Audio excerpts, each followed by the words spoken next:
Alam nyo, ang Kongreso, naprapraning na sila.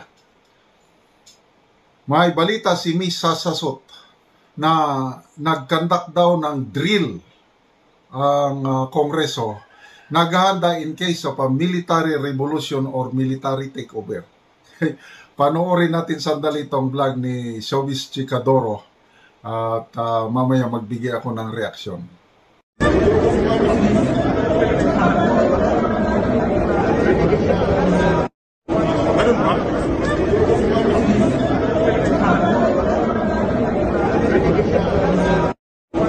Ito ang eksena ngayon sa batasang pambansa. Tila isang drill ang ginagawa at kapansin-pansin na may awtoridad sa loob ng Congress. Ayon sa post ni Sasasot ay, nagpa-drill exercise daw sa Congress kanina just in case daw magka-revolution. Kung ayaw ng revolusyon, magkusa kayong baguhin ang bulok na system of liquidation ninyo sa Kongreso. Proper liquidation or revolution, #hindi MOOE pera yan. Kasabay ito ng ang mga supporter ni dating President Rodrigo Duterte, nagpahayag ng pagsuporta sa labas ng Quezon City Prosecutor's Office. So, maraming salamat sa Sasut. Ano ang basihan ng Congress na magkandak ng drill na ganyan? I believe it's so dahil connecting the dots, posible, dahil may post si retired General Romeo V. Poques, PMA Class 81. Isa sa pumirma doon sa Manifesto of Support demanding the immediate release of Doc Badoy and Ka Eric. Yung post ni General Poques, sabi niya, mabuti ni-release nyo kaagad si Ka Eric at Doc Badoy dahil libo-libong PMAers ang naghahanda na mag-rally, mag-protest with placards dyan sa batasang pambansa. Na mabasa nyo dyan sa, sa post, Facebook post ni General Poques. Dahil galit na galit ang mga PMAers itong ginawa ng Congress, yung illegal detention kay Ka Eric and Doc Badoy. So yun, napraning sila. Maganda. Ito, meron ding retired PMA graduate class 1983, isang vlogger na katulad ko, si Pinoy Survivor. Nako, minura niya ang Kongreso. Sabi niya, the people can shut you down. Your power rests on the people. Mga tao, wala nang tiwala. Mga arrogante kayo. Ganon. Kaya saludo ako dito sa vlogger nito, Pinoy Survivor. Paki-subscribe naman si Sir Dan ng PMA Class 83. Kakampi natin ito. Makabayan itong vlogger nito. Okay. Huwag kayong mataranta sa Congress. Basta gawin nyo lang ng tama. Kung ipagpatuloy nyo ang maling gawain, huwag kayong magsisi dahil retired generals ang mangulo. Sasama ako sa mga PMAers. Plus, ang taong bayan, naghihintay lang yan ng go signal. Kaya panoorin natin ang vlog ni Pinoy Survivor habang minumura niya ang Congress na ngayon naprapraning na. You're just being misunderstood. Ako, masasabihin, mumurahin ko pa Congress eh. Buti pa nga, team si Doc Lorraine. Ako, mumurahin ko mga hinayo pa kayo. Wala kayo sa lugar eh. Kasi, people of the Philippines, ang Congress, really abused their power. Kahit anong sabihin ninyo eh. Kahit Congress, kahit mag-defend na mag-defend. You abuse your power. Simple. Because kung hindi kayong mabuso, hindi nyo pinakawalan si Doc Lorraine at si Ka Eric. Pinaglaban nyo. Hinintay nyo yung korte. Because you are very sure doon sa ginawa ninyo na contempt sila. Nadinig nyo lang yung nag-file ng yung sa korte at nagpirmahan tong mga PMA na to. Aba, hindi biro yung nagpirmahan. Panay general. No, nandun pa. Nandun general problem. Sama mo na si General Merchandise, General Upholstery, General Manager, no? Panay, both retired, hindi makapirma yung mga active eh. Hindi makapirma. Yun ang nakakatakot doon. Pagka nakita na mga active na yung mga upper class nila na mga ina-idol nila, nakapirma. Tapos sila lang hindi makapirme. Kabahan kayo. Kaya kinabahan ng Congress eh. Kasi saan to pupulutin pagka hinayaan nyo, mag-snowball to? Kaya, boom, pinakawalan. Kasi yun yung demand doon sa manifesto. Pakawalan nyo agad yan, masasara kayo. Why? Congress, your power emanates from the people. Ibig sabihin, the people can shut you down. The people can discharge you, can terminate you at any point in time kung gustuhin ng tao. Meron tayong processes, meron tayong legal processes, meron tayong constitution. Pag sinabi ng taong bayan, to hell with the constitution, pati yan papalitan namin. Kasi yung constitution na yan, ginagamit nyo para protektahan yung sarili ninyo. O para abusuhin, para kumita kayo, para balahurain ninyo. Binabastos nyo. Gago kayo, wala na kaming tiwala sa inyo. Pag sinabi ng Pilipinas yan, goodbye Congress. You see, the people of the Philippines can shut down Congress. The people of the Philippines can fire every one of you. I'm not instigating. I am warning you as to what may happen. Yun yung problem ng Congress. Because in trying to save face do sa what may happen, lalo kayong nabaon sa kumunoy. Lalo kayong mababaon sa kumunoy. Dahil sa kasyabihan ninyo at sa kaarogantehan ninyo. Dahil sa inyong abuso sa power na imbis na yung taong bayan protektahan ninyo, inaabuso ninyo. At ang issue, hindi si Badoy, hindi si Eric, hindi yung SMNI. Ang issue, mga taong bayan, ay yung pera na kung ilang taon na yan, ang liquidation, accounting and liquidation ay by certificate. Yung concurrent na resolution number 10, yun ang issue. Nililihis nyo pa yung topic para yung taong bayan maloko ninyo. Hindi loko-loko ang taong bayan. Kaya nga, delikado ang Congress. Delikado kayo. You better, yung mga matitino dyan, yung mga inosente, you better start thinking how to terminate that resolution, rescind that resolution. Somebody na matino dyan should stand up, be recognized, and file a resolution terminating, abrogating, tama ba yun, mga term? Tapusin ang walang kabalbalan, ang walang iya, na walang katorya-torya na resolution number 10.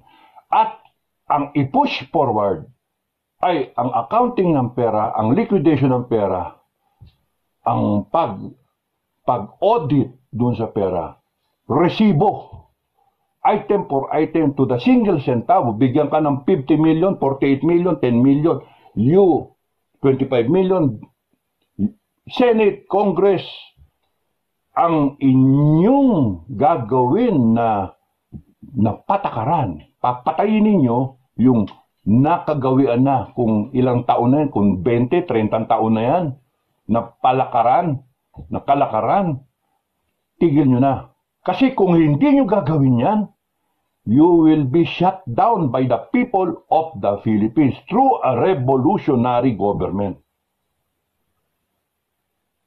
And I'm warning you, I am for you, guys.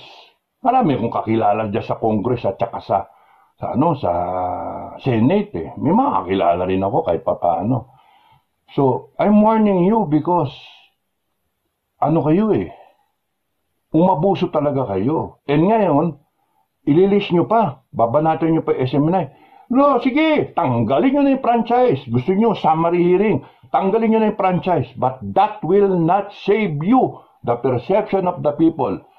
Akala nyo nakawala kayo? Mga ungas, ganun ang tao. Ganun yung nadidinig ko.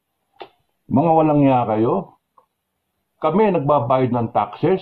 Kahit nga ako walang ka pera-pera, sabihin Sa US na thank you for supporting BP Sara. O thank you. In fairness kay Tambaluslos, naging sportman din siya. Hindi siya nagalit. Smile, kailang mapait niyang ngiti. So, salamat, Crisette Lauretatio, sa mga ganiting post. Nakakatanggal stress. Marami talagang nagmamahal kay BP Sara. Marami talagang nagmamahal sa mga Duterte kahit saang panig ng mundo. Di ba? Okay. Kahapon ba yon yung Speak Up Day? Nako, ang daming tao na nagpakita. Grabe. Sana maulit pa ito. Speak Up Day. Sana may mag-organize dito sa Cagayan de Oro. Sino bang taga Cagayan de Oro? Kaya mag-organize ako. Mag-Speak Up Day tayo. Okay. Panoorin natin ang video tungkol sa Speak Up Day kahapon para kay PRRD at BP Sara. Sir Chan, kamusta naman po ang kalagayan ng ating patuloy na isinasagawang pagsuporta sa ating former president? So far, sir, ngayon at dumadagsa po ang mga tao na sumusuporta po sa ating dating mahal na Pangulong Rodrigo Roa Duterte, sir, dito po sa Quezon City Circle. Gaano po karami, Sir Chan, yung mga supporters po ngayon na Hindi ko sa naman, Quezon? Sige po. hindi ko na mabilang kasi yung dala ko hong mga t-shirt dito na piniprint natin na may tatak na we love Tatay Digong and we love Sara, support Sara at we support Ka Eric, Dr. Lorin Badoy and SMNI. Naubos po eh. And marami, hindi ko na po ma-counting ngayon. Okay. Sir Sir Chan, bakit ninyo Hello? bakit nakikita ko kasi, naririnig niyo ako? Hello? Naririnig niyo po, Sir Lorraine? Naririnig, Yes, ma'am. naririnig mo ba ako, Sir Chan? Parang hindi niya. Yes, Sir Chan. Muli, isa po sa gustong ibahagi ni Ma'am Lorraine, ano po yung inyong pinaghugutan? Kasi nakasulot Yes. Protect Sara. Bakit Yes. Protect Sara? Yun din yung gusto natin Bakit malaman. yung bakit ganun yung nakasulat sa inyo, sir? Okay, una, alam natin kamakailan nag-file po ng petition na naman itong si Congressman Franz Castro diyan po sa Korte Suprema. At kung papansinin po natin, kaya sabi natin, protektahan po natin si Inday Sara at hindi ko na papangalanan kung sino itong isang nasa Senado na pinagre-resign. Kung mapapansin po natin, maliwanag po sa sambayan ng Pilipino kung sino po yung nagtatrabaho ng matino. Siya po ang tinitira ng gobyernong ito. So, ang sinasabi ninyo, Sir Dan, ay ang tingin ninyo, ang perspektiba ninyo, ang ating Vice President ay endangered ngayon, ay in grave danger ngayon. Tama ba? Base po sa nangyayari, siguro naman nakita lang po ng mga nanonood po natin at tagapakinig, inumpisahan po ito sa confidential fund, Yes. at impeachment, kung ano-ano binabato po sa ating mahal na Vice Presidente, at sinugundahan pa naman ito sa kanyang ama, sa ating mahal na Tatay Digong, yung ICC. Kaya nga may mga tarpaulin po kami dito. No to ICC, maliwanag naman at alam naman natin kung sino ho yung nasa likod naman po nito at nagmamaniobra po nitong gustong matanggal po ang Duterte para po malaya po sila na magawa po nila ang kanilang gusto dito po sa gobyerno. Sir, Wala na kasi si President Duterte sa poder, di po ba? Pero bakit ganun pa rin ang suporta ninyo sa kanya? Uulitin ko lang po yung sinabi po namin. 6 na taon po binigyan po tayo ng kapayapaan. Lagi ko sinasabi rin sa vlog ko po to, bilang isang Pilipino, may pagmamalaki ko na ako'y Pilipino, taas noo ako kahit kanino. Noong panahon po ng nanunungkulan pa bilang presidente, ang ating mahal na dating Pangulong Rodrigo Roa Duterte. Number 2, kaya masasabi ko po yan, na kahit ako, even me, na sa Davao, lahat po ng lugar sa Mindanao, alas na ikutan ko noong panahon po ni tatay, very peaceful, maglakad ka, tahimik, gabi, wala akong kinakatakutan. At wala talagang takot yung mga kriminal, you know? So iba po ang tatak Duterte. Talagang ipinakita niya po na poprotektahan po tayo ni tatay. Hindi lang tayo pinoprotektahan, itinaas pa po niya ang ating moral bilang Pilipino. Yes. Very good. Well, May comment ako dyan. Yung pinaggagawa ni na Franz Castro, parang isang malaking katangahan yan. Totoo. I want to explain why. Dada sila ng dada about ICC. ICC can be invoked if the country is unwilling or unable to conduct prosecution. Oh. Ngayon, andyan sila sa Quezon City Prosecution's Office, nagfa-file ng kaso. So, ibig sabihin, di ba? Are we unable or are we unwilling? Wait, on the one side, let's talk about ICC. On the one side, file tayo sa case. I do not see the sense na... Can you see the huge... Mahirap talaga magsalita pala pag live TV. Dahan-dahan lang, attorney. At nakita naman natin, so obvious talaga na propaganda lang talaga ang ginagawa nila. Wala nang ibang intention pa at parang paninira lang. Sir Chan, isa na lang sa akin dito ay ano po ba ang sigaw ng ating mga kasamahan dyan sa yung patuloy na isinasagawang rally? Actually, isa lang po ang sigaw po rito ng lahat ng pinagsama-sama ng sabay na Pilipino. Bumalik po, ibalik po ang tunay na agila. Ibalik po ang Duterte. At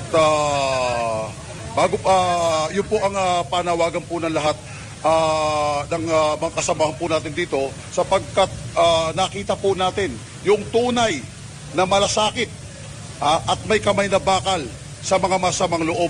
Kaya panawagan po ng nandito po sa atin, ibalik po ang totoong agila ng Pilipinas.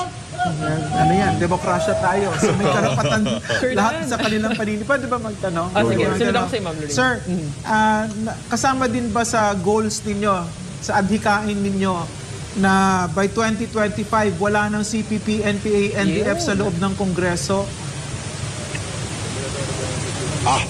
Ma'am Lorraine, before ako sagutin yan, at alam niyo po, nais ko muna pong kung yung pagkakataong ito na batiin po kayo po ang mga bagong bayani po ng mga mamamahayag ng ating bansang Pilipinas. Ma'am?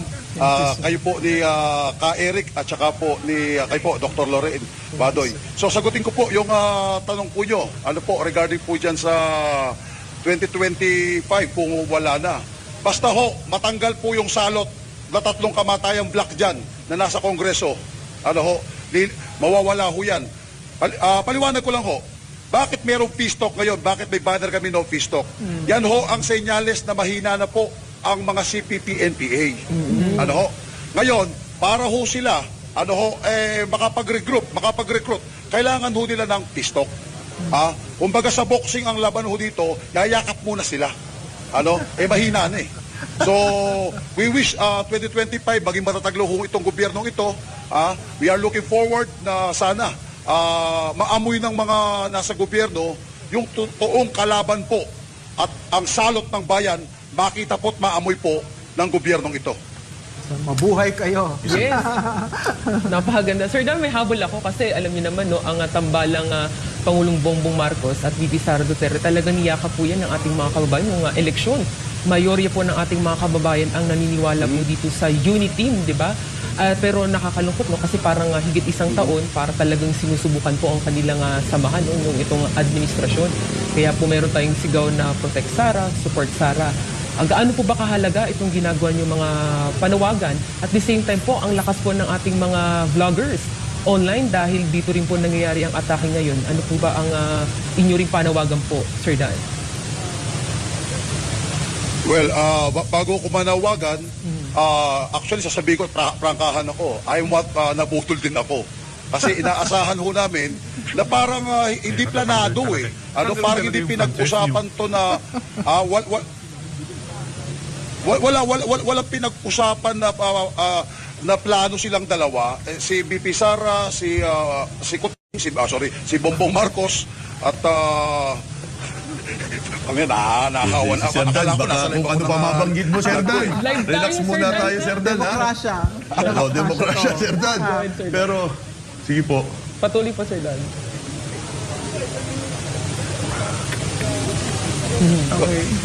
Yes, Sir Dan. Sir Dan, nabanggit po sa akin na malakas na daw po ang ulan dyan. Kasalukuyan umuulan na po dyan. Ay, umuulan na? Yes. Kaya gusto pa man namin na pahabain pa ang ating talakayan. Ay hingian ko. Dito nga natin makikita mga kaibigan na talagang nagplaplastika na nga ang mga magkakasama sa loob mismo ng Malacanang mula nga nung iniisip ng mga general at mga army na magkakaroon ng matinding kudita dahil nga sa kanilang ginawa na pampabalasubas sa bansang Pilipinas at hindi na nila rinerespeto ang batas ng Pilipinas. Kaya ngayon nga ay magkakaalaman na kung sino nga ba talaga ang korap na opisyales sa bansang Pilipinas at talagang nagbigay nga sila ng warning para naman matauhan ang mga pulpolitiko na ito. Well mga kaibigan, kung kayo ang tatanungin ano ang inyong mga opinyon, just comment below sa ating comment section at ating pag-uusapan.